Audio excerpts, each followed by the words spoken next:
AI is going to fix everything, right? Like we've seen it in every AI company. Like just pop in our AI and it's going to fix it. But if you don't have the right human in the loop, the right systems, hell, if you don't know what you're trying to fix. Everyone jumping on the AI bandwagon and then realizing like it's not what it's all cracked up to be. Like it's so much marketing hype. My biggest surprise of the year is that we are still encouraging spam cannons. I don't understand how it's December of 25, we're going into 26, and I'm still seeing, well, sign up for insert tool here, personalize it a little bit with insert tool here, and send out, 5,000 emails a day. It blows my mind that this is still the way we're doing things. Welcome to the final episode of the year of the Bridge the Gap podcast, powered by Revenue Reimagined. You only have to suffer. You only have to deal with Dale, who can't keep his shit on his desk, and me for this last episode. This is our annual year-end recap. It is probably the episode I look forward to most every year. We're going to talk a little bit about what is going on in the trenches, what broke, what worked, what's next. We're not going to talk about how everything should be AI, although I'm sure Dale will talk a lot about AI. Last night, my 14-year-old told me I was AI. We could dig into that a little bit and what that means. He then told me I was a bot. That was a little frustrating. But let's talk about all things 2025 as we roll into 26. I'm thrilled to have Dale with me here today. Yes, I look forward to this episode. That's all you got is a laugh. I like getting into this episode every year because it's kind of funny to look back and recap what's happening and then what we're going to be doing into 2026. So let's rock it. All right. So we are not going to do a LinkedIn style highlights reel. Like that's not our style. We're going to unpack what broke, a little bit of what surprised us and what GTM operators need to carry and more importantly, leave going into 2026. So Dale, I got the first question for you. I'm curious. What's been your biggest surprise of 2025? Everyone jumping on the AI bandwagon and then realizing like it's not what it's all cracked up to be. Like it's so much marketing hype and seeing people like retract and recoil like, oh, now nothing works in AI. And it's like it's just like a reverse of everything that they've been trying to do and figuring it out properly. So I guess it shouldn't have been a big surprise that everything was going to be this big marketing hype and then it was going to just crash. But that's kind of where. Yeah.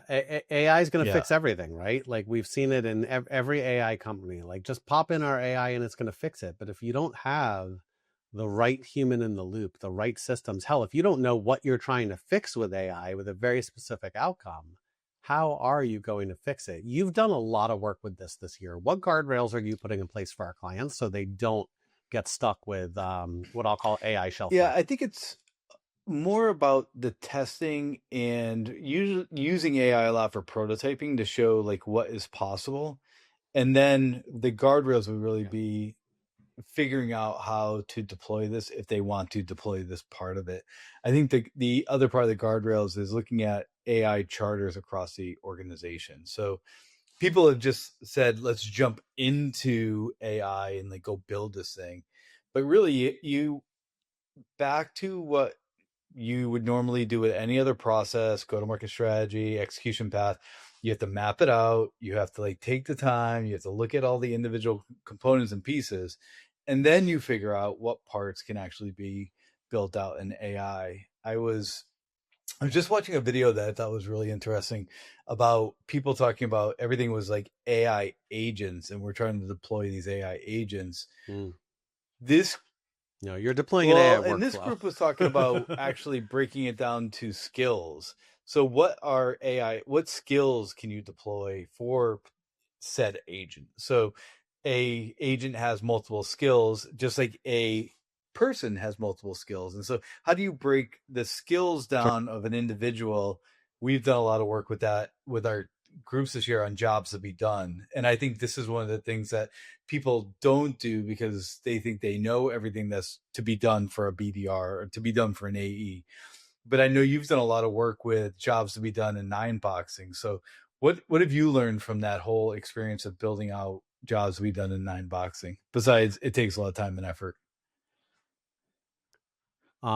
It takes a lot of time and effort, yes, but shit in is shit out. I will tell you, the first time I tried to build it, and we leverage AI for almost everything. I would say we're a very AI forward company, but garbage in is garbage out. Like creating a prompt that says, okay, I have these 6 roles and create a 9 box for me and tell me who needs to do what job, isn't an effective way to do it. I think the biggest thing that I learned over 25 is the power of the prompt.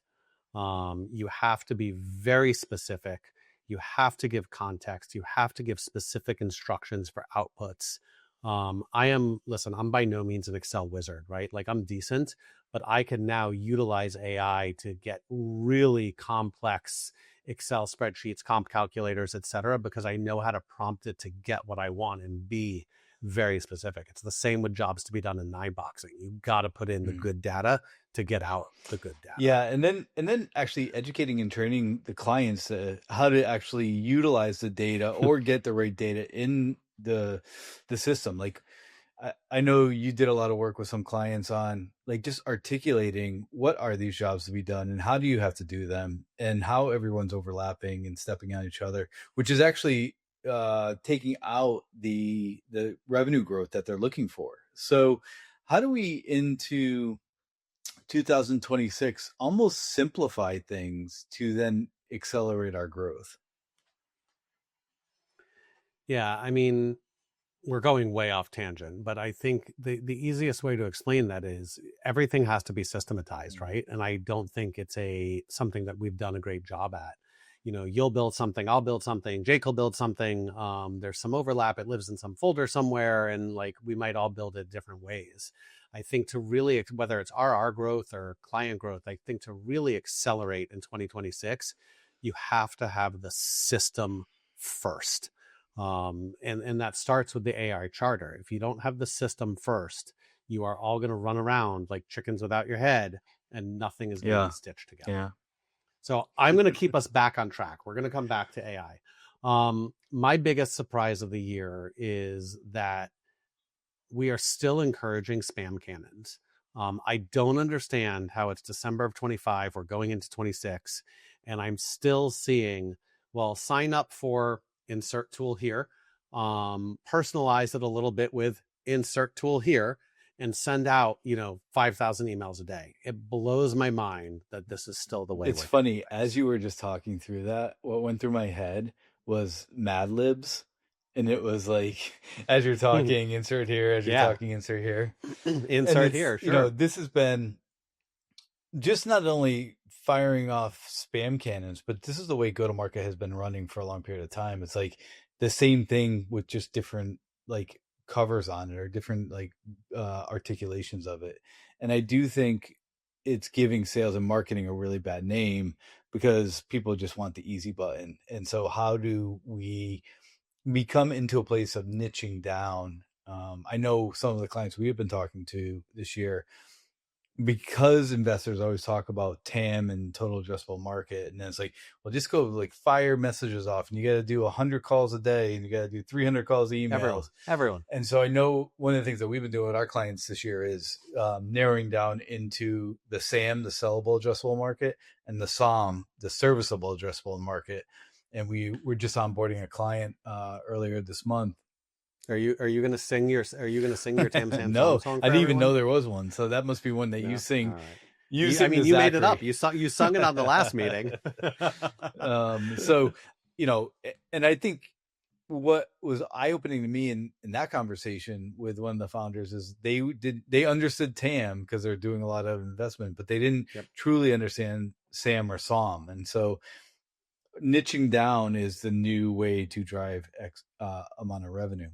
So I'm curious, what's the most overused phrase or trend that you've seen this year? Ooh, for me personally, I'm going to say AI SDR. I think so many people have tried it. It has not worked well. It ties into what we were just speaking about. I think it is so overused, and we've both traveled to San Fran this year, and I forgot the name of the company, but they have like these very prominent billboards that's like replace your people and go hire an AI SDR. I think that shit goes away in 2026. What about you? I think for me is I think it's the trend since you got a phase. The trend is these N8N or Make developers building these huge visualizations in YouTube and being like, "Here, click here," and I'm gonna send it to you, and it's gonna make you $1 million. All you have to do is click one button and implement type it. Like GTM strategy execution, and I'll send it to you. And then they get like 1,000 clicks and like all this type of crap, and then like it's just a waste of time because you could never implement it into your own organization or system. Like you could never inject that stuff. I liken it back to when I used to do coding. I would never want to get someone else's code because to debug someone else's code is a complete nightmare. Like you don't know their thought process, what they're thinking through. I can't imagine. So it's that same process, just exponentially. Like everyone thinks that they're a developer now. Can't imagine.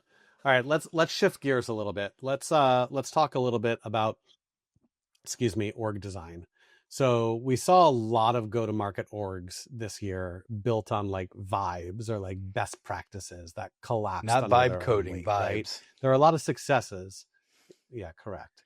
So whether it was CROs wearing too many hats, over promotion without real enablement, RevOps getting caught between strategy and cleanup, where have you seen, whether it be with our clients or just in the broader space that you're talking to, where have you seen org designs get exposed in 2025? Yeah.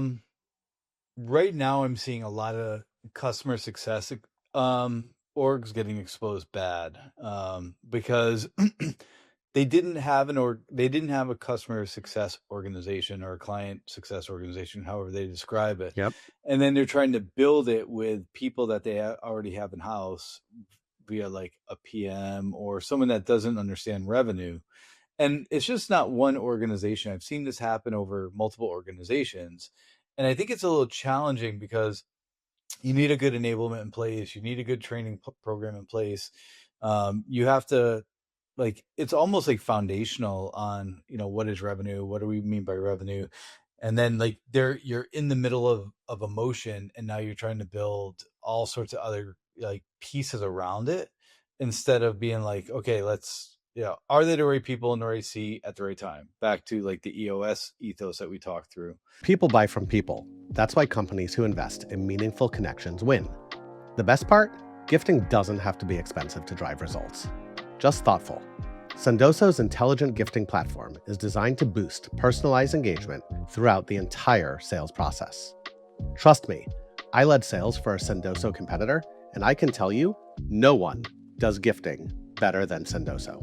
If you're looking for a proven way to win and retain more customers, visit sendoso.com. So I think that to me, it's the CS organization is getting exposed the most. Yeah, I don't disagree. I think CX has been thought of as an afterthought, much more reactive than proactive. Go talk to the customer, but no real focus on revenue or focus on retention. And I say this as someone whose wife leads a CS team. When you have that mindset, what you really have is like clerks, if you will. And you don't have any people that are driving revenue. And CS is absolutely a revenue producing function. Arguably can be just as big of a revenue producing function and maybe even more important of a revenue producing function than new sales.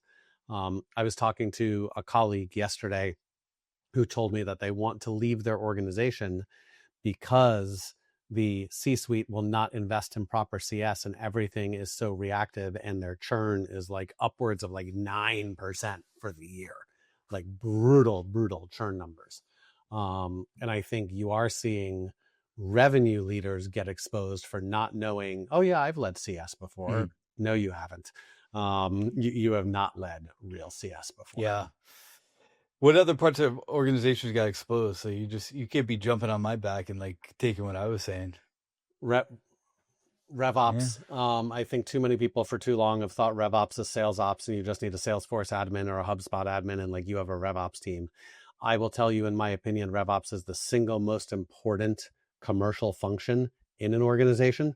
You need a strong RevOps person who could tie together sales, marketing, success, finance. In the days of going and finding someone who was a BizOps or Salesforce admin person at some big company and now having them lead RevOps is over. I think companies have died because they don't have the right data. Mm-hmm. They don't know how to stitch together the data they have. And there's all this infighting about who owns operations. RevOps should report to the CEO. That's a hot take. So in the motion of, who do you think it I should think report it's the CEO to? as well. But in the motion of, you do motion of revenue operations, let's go right to the next segment, which is pipeline panic cycle. Like every team that we've talked to this year, the pipeline wasn't there, or they're not doing conversions, and then they like just the board's getting jumpy, the executives are getting jumpy, and then they react. Jumpity?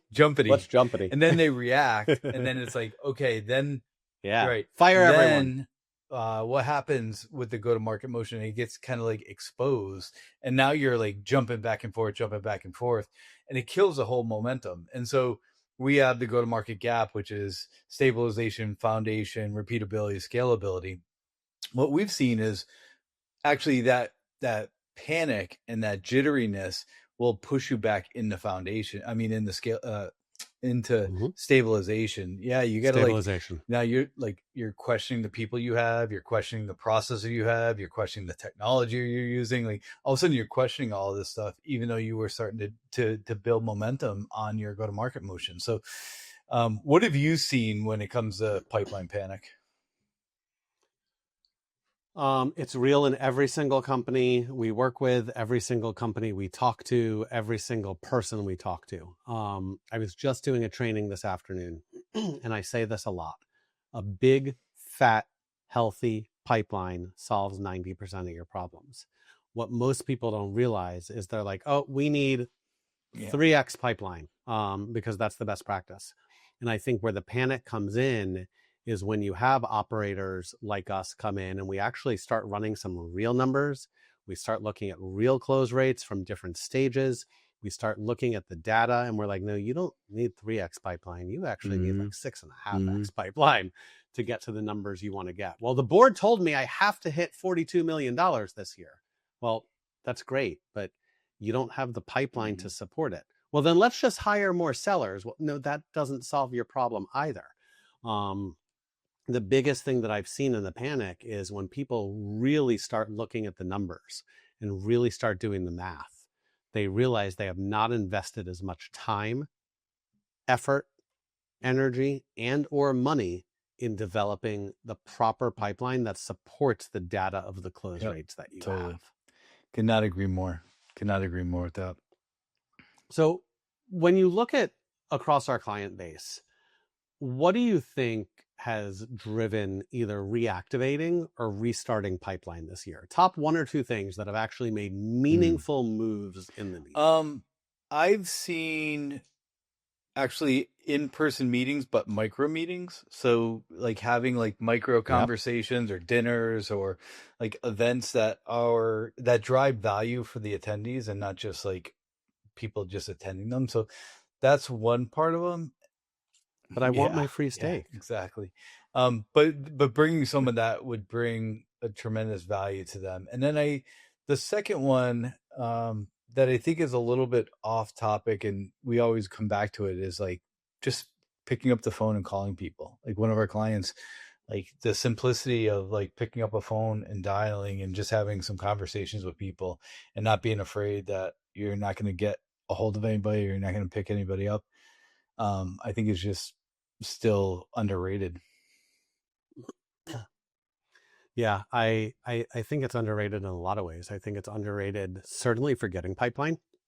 But I think whether it's customer success, whether it's internally, whether it's a problem, the phone is the most underrated tool. We have moved to this era of email and text message and Slack. Like, Yep. just pick up the phone Yep. and call someone. All right, let's shift gears. The return of fundamentals. 25 has been a big year of fundamentals. The craziest part is the stuff that worked in 25.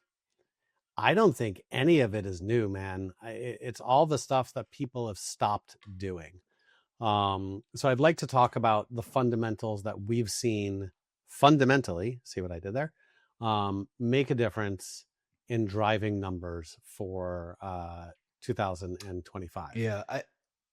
Give me a fundamental that's come back. I don't know if it's ever left. I think it's just good discovery, like having good conversations. Like what we're learning as we educate and enable many sales reps and sales leaders, by the way, it's not just sales reps. It's not only asking the first question, but being super curious on why a particular thing is happening. So, why are you having challenges with your whatever, and what does that cause, both business wise and emotionally? Yes, tell me more. I know. So it's the single best question you can ask. And I think in discovery, what we need to do to get back to fundamentals is be genuinely curious of your customer. Like, we don't get genuinely curious. We just talk because we feel like we should be talking. Yeah. We're all salespeople. We all like to hear our own voice. I think, great discovery is certainly one of them. Problem-led messaging, focusing on the problem that you could solve. If you are not a painkiller and you're a vitamin, you are not going to be purchased. You have to show your prospects and your customers that you deeply know them, you understand the problem, and that is what you are leading with. No more, like, you can't, this shit has to stop. I get them every day. Hi, Adam. I see that you're the CEO at Revenue Reimagined, and because of that, you must struggle. No, like, that's garbage. There are so many signals out there, so many things you could research on LinkedIn. There's so many things you could do to really understand what's going on from a problem perspective, that if you're not leading with the problem, you're just not gonna move a deal forward. Agree with that. As we move into 2026, no crystal ball, it's just patterns. Like, we're not going to be Notre Dame here. What are some of the trends or things to look out for in 2026? Let's start with go-to-market org structures. Like, I think CS is going to continue to grow exponentially. And there's going to continue to be a power shift from top of funnel to post sale. That's the way I feel, and that's what I'm seeing. Curious what your thoughts are. Yeah, I think that's accurate. I think you're going to see tools die. I think you're going to see a lot of Come on, name a couple tools that are going to die. Come on. Nope, not going to do that. I think you're going to see a good amount of consolidation. I think, areas where we have 2, 3, 4, 5 tools, those are going to change, and you're going to get down to 1 or 2. I totally agree with that. I actually think the people that are educating themselves on what the AI is, what technologies, how you're going to run it, I think all of those things will help us in going back to basic design mode will help us. So I couldn't agree more. Here's a leadership trait that I think will get you hired next year, and one that I think will get you fired next year. I think one leadership trait that's going to get you hired next year is having that skill of understanding what LLMs are doing, how to implement them in a process. So jobs to be done, skills, execution on skills, breaking those apart and figuring out what humans should be doing and what machines should be doing and how we blend those together. I think that is the number one skill that will get you hired. And I think the number one skill that will get you fired is just one prompt engineering. I like that. I will go one further. If you, as a leader, if you are not or cannot be an AI expert, you are not going to succeed in 2026. All right, quick rapid fire, and then we'll wrap it up. What is the one tool you'll bet on for 2026, Dale? Google AI Studio. Ooh, spicy take. That's not one that comes up a lot. What's the one tool you'll ditch? One tool I will ditch. Ooh. I don't know. I don't have one right now that I would ditch. Because I think I'm trying a bunch of them. I don't have one at this moment. How about you? What's one tool you'll bet on? Tool that I will bet on. And it can't be one that I've mentioned so far that we're big fans of. That's a good one. I'm still very, very bullish on the native LLMs. I've actually shifted my opinion. I'm all in on Gemini right now. I think Gemini is going to win the race. Yeah, I think the Google infrastructure is like super spot on. I do think I'm seeing from Gemini, Google AI Studio, Anti-Gravity, which is their IDE platform, and then deploying from there. So I agree with you. Yep. And the one that I would ditch is any of these, we'll call them sequencers. And we'll just end it there. On that note, it has been a really exciting 25. I am excited for 2026. We have some incredible guests lined up for next year, starting in January. Some you've heard of, some you haven't. And yes, you will still get to put up with Dale and myself. Have a wonderful, happy, Thank you, everybody. New Year, y'all. Have a great year.